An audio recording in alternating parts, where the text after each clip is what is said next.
श्री स्वामी समर्थ. अध्याय 8. श्री गणेशाय नमः. श्री सद्गुरुवे नमः. शिष्य म्हणे, अहो श्री गुरुराया, श्री नृसिंहभान देवाने धर्मसंस्थापना करण्यासाठी भक्तजन कार्यार्थ अवतार घेतला. अलवणी बुवा हे सेवकांसहित आरोग्यवंत झाले, तृप्ती प्राप्त करते झाले. त्याचप्रमाणे गर्भांधाला महाराजांनी दृष्टी दिली. वृद्धाची जगन्नाथ मेळ्यात हरवलेली स्त्री श्री स्वामी कृपेने सापडली. त्याच्या कपाळावर श्रींनी भस्म लावताच त्याला पूर्वजन्म स्मृती झाली.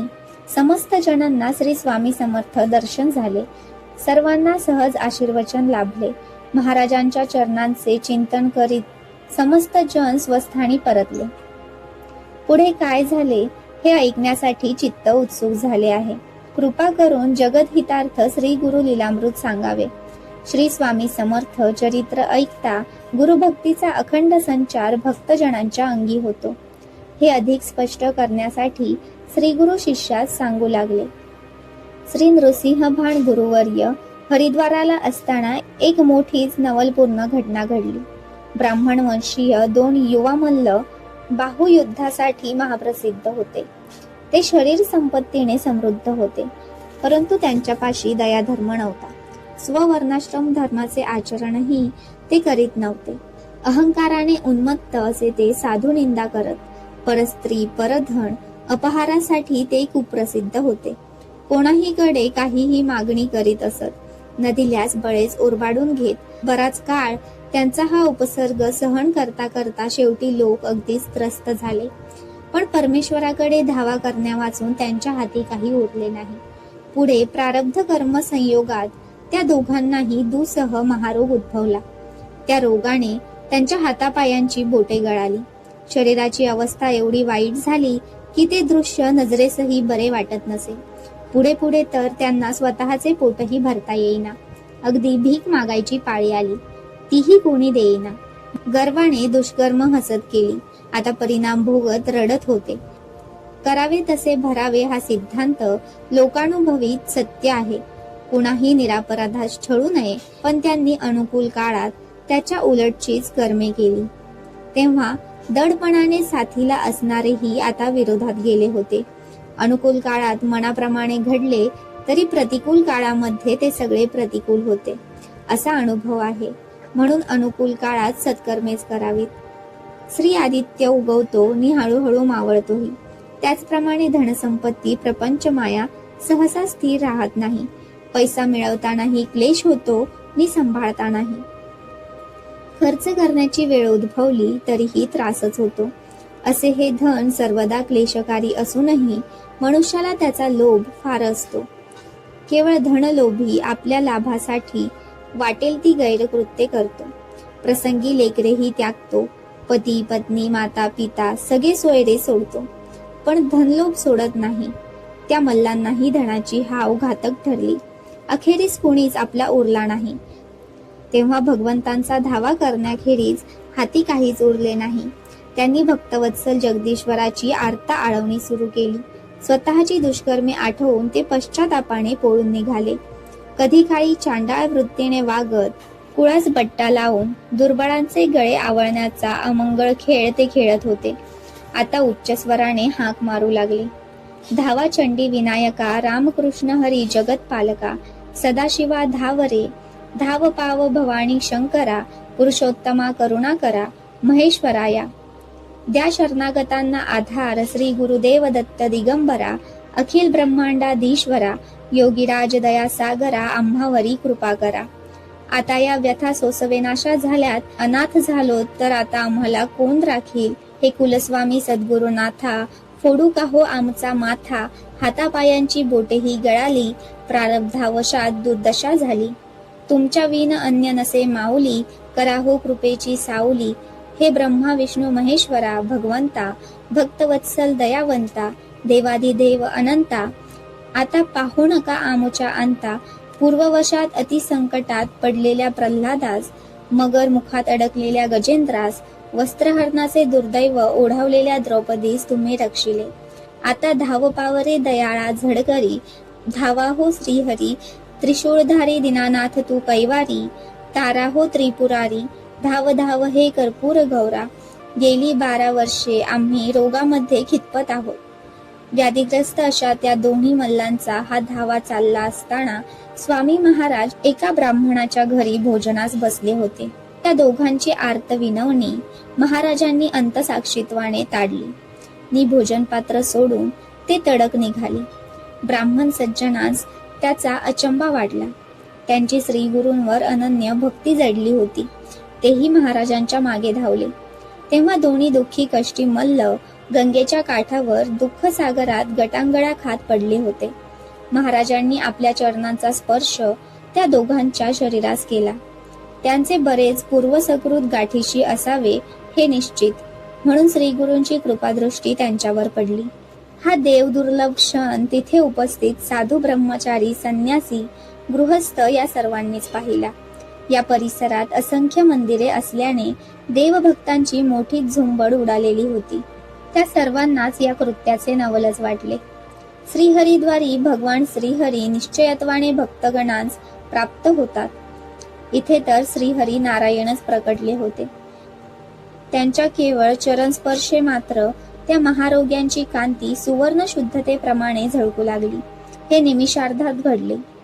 या अनपेक्षित कृपाधक्क्याने गडबडलेल्या त्या व्याधिमुक्त द्विजांनी श्री समर्थांचरणी लोटांगणा घातली. स्वतःचा देह न्याहाळता त्यांना स्वतःच्याच डोळ्यांवर विश्वास बसेना. त्यांचा आनंद चित्ती मावेना. उपस्थितांनाही कुतूहल लपवता येत नव्हते. ओघा बंधूंनी महाराजांची स्तुती गाण्यास सुरुवात केली. त्यावेळीच तिथे आणखी एक कुटील ब्राह्मण हजर झाला. महाराजांस विचारू लागला, आपण कोण, कुठले, आपला वर्णाश्रम कोणता? महाराज त्या दुष्टांस तात्काळ म्हणाले, आधी तुझी पार्श्वभूमी सांगतो, मग सावकाश तुझ्या प्रश्नांचे उत्तर देऊ. तू पूर्वीचा हिंसक पराधी होता. पुष्कळ जीवांचे तू वध केलेस. मद्यपी होतास. अभक्ष भक्षण करीत होतास. मदांधता अंगात भरली होती. हस्तिनापूरचे तुझे वात्सव्य होते. परदारचे धन तू अपहारिलेस. तुझ्या हातून मातृगमन घडले. राजकन्येचे प्राणहनन तू केलेस. पापाचरणाची पराकाष्ठा इतकी केलीस की एका न्यायी, सत्यविचारी, स्वधर्म तत्पर चतुर यवन राजाने तुला हद्दपार केले.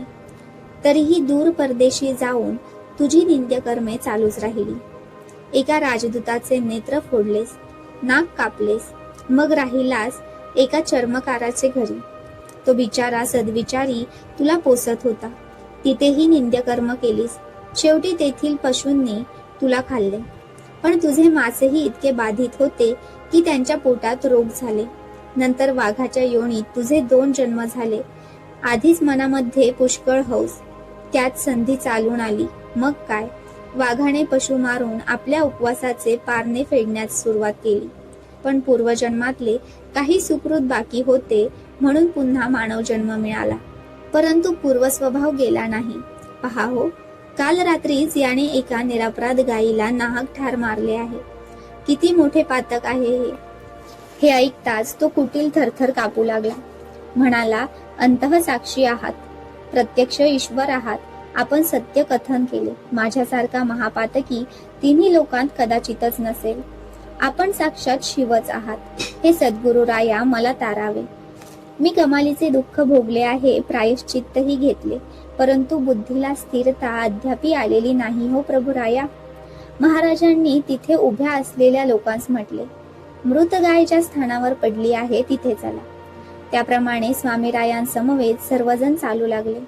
त्या दुष्ट ब्राह्मणाच्या घरामागे श्री नृसिंह मुनीश्वर सर्वांसंगे जाऊन उभे राहिले. खरोखरीच तिथे एक मृत गाय पडलेली होती. ते पाहताच सर्वांमध्ये हाहाकार उडाला. गोवधाचे दोष अपरिमित आहेत. एका ब्राह्मणाच्या हातून इतके अधम कृत्य घडले याचा साऱ्यांनाच धक्का बसला होता. परमसात्विक अशा पूजनीय गरीब धेनूवर केवळ दुर्जन शस्त्रप्रहार करू जाणे विप्रवंशास हा कलंक होता. अमानुष, क्रूरात्मा, अविचारी, निर्घृण, निर्दय, धर्मोच्छेदक हिंसकांच्याच हातून हा घोर अपराध घडू शकतो. ते दृश्य पाहून तिथे जमलेले सारे नरनारी शोकाकुल झाले. कलियुगाच्या प्रवाहाचा तो भयावह घृणास्पद अनुभव होता. असंख्य ब्राह्मण भ्रष्ट व कुमार्गरत झाले. मद्यमांस खाणे, निंद्य कर्म करणे हे सहजच चालले आहे. कृत, त्रेता, द्वापर या तिन्ही युगांमध्ये वेदशास्त्र संपन्न ब्राह्मण खूप होते. मंत्र सामर्थ्याने देवही त्यांच्या समोर येऊन उभे राहत. शास्त्र सामर्थ्यानेही ते पुण्य प्रतापी ठरले होते. आज ते उरलेले नाही. हा कलियुगाचा प्रताप होय. वेदांचे प्रमुख अधिकारी, गायत्रीचे शुद्ध संस्कारी, ब्रह्मविद्येचे विनय संपन्न उपासक, त्रैलोक्य पूजित ब्राह्मणजनांचे वंशज कलियुगाच्या झपाट्यात आले. स्वधर्माबाबत क्रियाहीन झाले, असमर्थ ठरले. म्हणूनच ज्यांच्याकडून केवळ सद्गुणाची अपेक्षा धरली जाते त्यांच्यातील एक विप्र गोवधासारखे अनुचित कर्म सहज करून धजावतो. तो कुटील ब्राह्मण आपल्या दुष्कृत्याच्या जाहीर प्रदर्शनाने पुरता लज्जित झाला होता. पश्चाताप दग्ध होत तो उद्गारला, माझ्याकडून अपराध झाला आहे हे खरेच आहे. मी पतित झालो, पण मला याचा पश्चाताप होत आहे. वटपत्रशयनी नारायणा, कल्मषहरणा तुझ्या नामस्मरणाने पशुपक्षाधिक पावन होता. आज प्रत्यक्ष द्वारकानाथच भेटल्याचा हा अनुभव मी घेत आहे. हे श्री गुरु राजाधिराज कृपा करा. महाराज म्हणाले, पश्चातापाने इतका शुद्ध झालेला आहेस तर या मृत गायीला उठव. तो ब्राह्मण उद्गारला, मी अनन्य भावाने शरण आलो आहे. सद्गुरु आज्ञा असेल तर वचन सत्य होईल. मी एक सामान्य व दुर्लभ सेवक आहे. लगेचच त्याने श्री स्वामी चरणांचे निर्मल तीर्थ घेऊन त्या मोक्षदायक जलाचे गुरुदेव तीर्थ महिमा अपार, नेनती ब्रह्मादिक सुरवर असा जय जयकार करीत धेनूवर प्रोक्षण केले.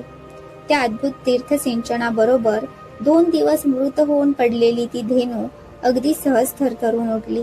जशी झोप आवरून ती जागी झाली. ईश्वर लीला खरोखरच गहन आहे, अगम्य, अतर्क आहे. एका पातकी कुटील ब्राह्मण करवी गायीचे मृत शव 2 दिवसानंतर निमिषात सजीव केले. श्री स्वामी कृपा होताच एक महादोषी क्षणात निर्दोष ठरला. परमहंस परब्रह्म परमात्माच पाखंड्यास पलभरात परमपावन पदास पोचवितात. अविद्यान अज्ञान अंधकारात अडकलेल्या अज्ञजनांनी आर्ततेने आळविल्यास आपल्या अपरंपार असण्याच्या आधारे आधारमूर्ती आशापूरक अलगत आपले अस्तित्व आकळवितात. आर्त शरणागतास श्री स्वामी समर्थ महाराज पूर्णत्वास नेतात. हरिद्वारचे हे नवल त्याचे उत्तम उदाहरण ठरते. श्री गुरु मनुष्य विलास रूपात नटले होते. मनुष्यासारखा व्यवहार चालला होता. ईश्वर चरित्र हे असे अगाध आहे, पक्क्या अनुभवाखेरीज कळणारे नाही. पुराण, कीर्तन, व्याख्यान, कथा नुसते ऐकून सत्य उमगत नाही. पाकांनाचे नाव घेऊन पोट भरत नाही, तिथे खाण्याचा अनुभव घ्यावाच लागतो. श्री गुरूंनी वर्तनच असे केले की कुणाच्याही मनातील संशय फिटे. त्या कुटील ब्राह्मणाने अद्भुत अनुभव घेतला होता. त्या ब्राह्मणाची स्त्री, मुलगी, बहीण, मुलगा सारेच श्री स्वामी गुरूंना साष्टांग नमस्कार करू लागले. अनेक साधने व उपाय करताही जे शक्य नाही अशा सद्गुरु चरणांचे दर्शन त्यांना सहज झाले होते. प्रत्यक्ष चिंतामणी कामधेनू कल्पद्रोण अनायासे घरी आली. यासारखा अनुपमेय सोहळा अन्य कोणता? पण आता या देवास द्यावे तरी काय? कारण मुळात आपल्याकडे भगवंताला अर्पिण्यासारखे आहे तरी काय? सारे पदार्थ मिथ्या आणि नाशवंत, त्यात आपण दरिद्री धनरहित अशा मानवाने प्रभूंना काय समर्पावे? लक्ष्मी ज्याच्या चरणी लोळे, पुष्पांसारखी ज्याची चरण कमळे, ज्यांच्या चरणांमधून गंगाजल उचंबळे, अशा देवरायास काय वहावे? तथापि जे जे काही आहे ते भक्ती प्रेमाने भरून समर्पित भावनेने शुद्ध चित्ताने श्रीचरणी अर्पावे. मनोभावे त्यांचे पूजन करावे. त्या ब्राह्मण कुटुंबाने यथाशक्ती करता येईल ते केले. श्री स्वामी महाराजांच्या चरणांवर अभिषेक केला. गंधाक्षत, फुले आदींनी पूजन केले. नैवेद्य म्हणून फल व तांबूल अर्पिले. यथाशक्ती स्वल्पधन समोर ठेवले. वस्त्रालंकारही समर्पिले. निरांजन कर्पूर आरतीने ओवाळिले. आनंदाने जय जयकार करण्यात आला. उच्च स्वरात मंत्रपुष्पांजली म्हणण्यात आली. देवघोषही झाले. प्रदक्षिणा घालून सर्वांनी साष्टांग नमस्कार केला. त्या ब्राह्मणाच्या घरी कित्येक तास परमानंदाच्या लहरी उसळत होत्या. अशा प्रकारे श्री स्वामी मुनीश्वरांच्या लीलेमध्ये रात्रीचे 3 तास गेले. हरी प्रकटला हरिद्वारी, परब्रह्मणाचे भक्त कैवारी, गुह्य उकलवी श्री नरहरी, अशी मजेदार स्थिती समस्त जण अनुभवित होते. इतक्या श्री गुरु मुखातून अद्भुत वाणी ऐकावयास मिळाली. आम्ही यजुर्वेदी ब्राह्मण, आमचे नाव नृसिंह भाण, मूळ पुरुष, वटवृक्ष स्थान, दत्तनगर निवासी. हे ऐकताच एक ब्राह्मण त्यास म्हणाला, मंत्र म्हणा हो योगीराज. तेव्हा वेदांगांसहित चतुर्वेद त्या परब्रह्म मुखातून सहज स्त्रवू लागले. तेव्हा तिथे असलेल्या कोणाच्याही मनात कोणत्याही शंकांना थारा उरला नाही. सर्वांचे समाधान झाले. अनन्य भावाने शरण भक्तजन व शंकाखोरही श्री गुरु चरण धरून अपराधाची क्षमा प्रार्थू लागले. प्रत्यक्ष ब्रह्म सनातना आम्ही अज्ञान अहंकाराने भरलो आहोत, अविद्या मायेने मातलो आहोत. प्रत्यक्ष ईश्वर सामोरा येऊनही भ्रमात पडलो, मदांध झालो. श्री गुरु राजा आम्हाला क्षमा करा. तेव्हा समर्थ सद्गुरु अमृत वचन वदले, पुष्कळ दिवस सुखरूप राहा. स्ववर्णाश्रम धर्माने वागत ईश्वरोपासना करा. सर्वांभूती दया करा. मृदू भाषण राखा. दुसऱ्यास लागेल असे बोलू नये. देव, साधू व ब्राह्मणास वंदन करा. सारासार विवेक प्रमाणाने हृदयस्थ जनार्दनाला ओळखा. हे आशीर्वचन देऊन श्री नृसिंह भान स्वामी राज तिथून निघाले. मग लोकही आनंदात आपल्या स्थानी परतले. ज्याचा पारही लागणार नाही अशा या अद्भुत चरित्र नायकाचे चरित्र वर्णित पावन झाले. असा हा ब्रह्मनिष्ठ वामन विरचित वेदशास्त्र पुराण संमत गुरुशिष्य संवाद रूप श्री गुरु लीलामृताचा 8वा अध्याय येथे समाप्त झाला. श्री स्वामी समर्थ.